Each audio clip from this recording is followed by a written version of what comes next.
ಬೆಳಗ್ಗೆ ಎಲ್ಲ ಇನ್ನಷ್ಟು ಚರ್ಚೆಗಳೇನಿದೆ ಅದು ಮಾಡೋಣ. ನಾಳೆ ಬಿಲ್ಲು, ಇವತ್ತು ಹಾಕಿರೋ ಬಿಲ್ಲುಗಳು ಇತಿಹಾಸ ನಿರ್ಮಾಣ ಮಾಡ್ಬಿಟ್ಟಿದ್ದೀರ. ಇತಿಹಾಸ ನಿರ್ಮಾಣ ಇವತ್ತು ಗಿನ್ನಿಸ್ ರೆಕಾರ್ಡ್. ನಾವೆಲ್ಲ ಇಷ್ಟು ಸಹಕಾರ ಕೊಟ್ಟಿದ್ದೀರಿ. ದಯವಿಟ್ಟು ಚರ್ಚೆ ಆಗಿದೆ ಇಲ್ವಾ? ಚರ್ಚೆ ಎಲ್ಲ ಬಿಲ್ ಚರ್ಚೆ ಮಾಡಿದಿರಲ್ಲ. ಚರ್ಚೆ ಮಾಡಿದಿರಿ. ಚರ್ಚೆ ಮಾಡಿ ಏನಾನ ತೊಂದರೆ ಕೊಟ್ರ ಬಿಲ್ಗೆ ಧರಣಿ ಮಾಡಿದ್ರ ಕೇಳಿದ್ದ ಅಧ್ಯಕ್ಷರೇ, ಈ ಸರ್ಕಾರದ ಪ್ರಿಯಾಂಕಾ ಅಧಿವೇಶನ ಇದು ಅಂತ. ಯಾಕಂದ್ರೆ ಇಷ್ಟು ಬಿಲ್ಗಳು ಇನ್ನು ತುಂಬಾ ಬಿಲ್ಗಳಿದಾವೆ. ಪ್ರಿಯಾಂಕಾ ಅವರು ಮಂತ್ರಿಮಂಡಲ ವಿಸ್ತರಣೆ ಕೂಗಾಡ್ದಾಗೂ ಕೂಡ ನಾವು ಅವ್ರ ಬಿಲ್ಗೆ ಕೊಟ್ಟಿದ್ದೀರಿ. ನೀವು ತಕರಾರು ಮಾಡಕ್ ಅಡ್ಡಿ ಇಲ್ಲ. ಅಲ್ಲ, ಇಷ್ಟು ಪ್ರಿಯಾಂಕಾ ಬಿಲ್ ತಂದಾಗ ಚಿನ್ನದ ಮೆಡಲ್ ಕೊಟ್ಟರು, ಹೈಕೋರ್ಟ್ ಸತಾಯಿಸ್ತಿರಲ್ಲ ನಮ್ಗೆ. ಅಶೋಕ್, ಮಾನ್ಯ ವಿರೋಧ ಪಕ್ಷ ನಾಯಕರೇ, ಮಾನ್ಯ ಅರಗ ಜ್ಞಾನೇಂದ್ರ ಅವರು ಬಿಲ್ಗಳು ಇಷ್ಟು ಮಂದ್ರಿ ಅಂತ ಹೇಳ್ತಾರೆ. ಹೈಕೋರ್ಟ್ನವ್ರು ಹೇಳ್ತಾರ ನೀವು ಪಾಸ್ ಮಾಡಿಕೊಟ್ಟಿರ್ತಕ್ಕಂಥ ಬಿಲ್ಲು ಈ ಶಾಸನ ಸಭೆ ಬಗ್ಗೆ ಹೇಳ್ತಾ ಅವ್ರು ಏನು ಹೇಳಿದ್ರು ಅಂದ್ರೆ, ನಮ್ಮ ಮೈಕ್ರೋ ಫೈನಾನ್ಸ್ ಏನು ನೀವು ಸರ್ವಾನುಮತದಿಂದ ಪಾಸ್ ಮಾಡಿದ್ರಿ, ಸಾಮಾಜಿಕ ನ್ಯಾಯದ ಬಸಿರಿನಿಂದ ಸೀಳಿ ಬಂದ ಶಾಸನ. The legislation has taken birth from the womb of social justice. ಇಂಥ ಶಾಸನಗಳನ್ನು ಮಾಡಿದ್ದೀರಿ ನೀವು.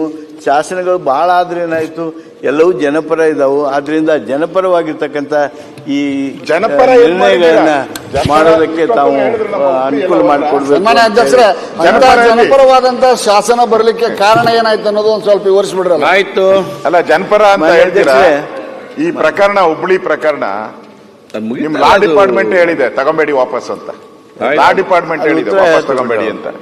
ಆಮೇಲೆ ಕೊಡ್ಲಿ ಅವರು ಪೊಲೀಸ್ ಇಲಾಖೆ, ಪೊಲೀಸ್ ಹೇಳಿದೆ, ಇನ್ಸ್ಪೆಕ್ಟರ್. ಮಾನ್ಯ ಮುಖ್ಯಮಂತ್ರಿಗಳ ಪರವಾಗಿ ಸಂಸತ್ತು ಮಾಡಿರ್ತಕ್ಕಂಥ ಸರ್ಕಾರಿ ಭದ್ರತಾ ಪತ್ರಗಳ ವಿನಿಮಯ ಅಧ್ಯಕ್ಷ ನಾಳೆ ದೊಡ್ಡ ಚರ್ಚೆ ನಡೀತಿದೆ. 2006 ಕೇಂದ್ರ ಸರ್ಕಾರದ ಅಧಿನಿಯಮ ಬೆಳಿಗ್ಗೆ ಸರ್ ಈಗ ಮಾತಾಡ್ಲಿ ಸರ್. ಈಗ ಅಷ್ಟೊತ್ತು ಮುಗಿಸ್ಬಿಡ್ಲಿ. ಅಲ್ಲಿಲ್ಲ, ಅಷ್ಟೊತ್ತು ಅಲ್ಲಿ ಬೇರೆಯವರು ಇದ್ದಾರೆ. ಬೆಳಿಗ್ಗೆ 9 ಗಂಟೆ ತಗೊಳ್ಳಿ. ಯಾರು ನಿರ್ಣಯಗಳು ಅವರು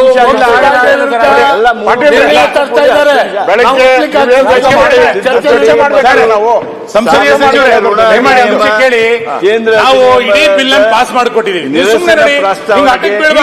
ಎಲ್ಲರೂ ಮಾಡಿಕೊಟ್ಟಿದ್ದೀವಿ. ಇಲ್ಲ ಯಾವುದೇ ಆಕ್ಷೇಪಣೆ ಅಲ್ಲ ಸರ್, ಎಲ್ಲ ಬಿಲ್ ಪಾಸ್ ಮಾಡಿಕೊಟ್ಟ ನಂತರ ನೀವು ಸ್ವಲ್ಪ ಸಹಕಾರ ಮಾಡಬೇಕು. ಚರ್ಚೆ ಮಾಡಿದ್ದೀವಿ. ನೀವು ಅದರಲ್ಲಿ ಪಾಟೀಲ್ ಸರ್ವಾನುಮತದ ನಿರ್ಣಯ ಅಂತ ಹಾಕಿದ್ದೀರಾ. ಎಲ್ಲ ಕಡೆ ಲಾಸ್ಟ್ ಅಲ್ಲಿ ಸರ್ವಾನುಮತ ನಾವು ಚರ್ಚೆಗೆ ಬರ್ಬೇಕಲ್ಲ. ಸರ್ವಾನುಮತ ಅಂದ್ರೆ ಚರ್ಚೆಗೆ ರೆಡಿ ಇಲ್ಲ. ನಾವು ಚರ್ಚೆಗೆ ರೆಡಿ. ಅಧ್ಯಕ್ಷ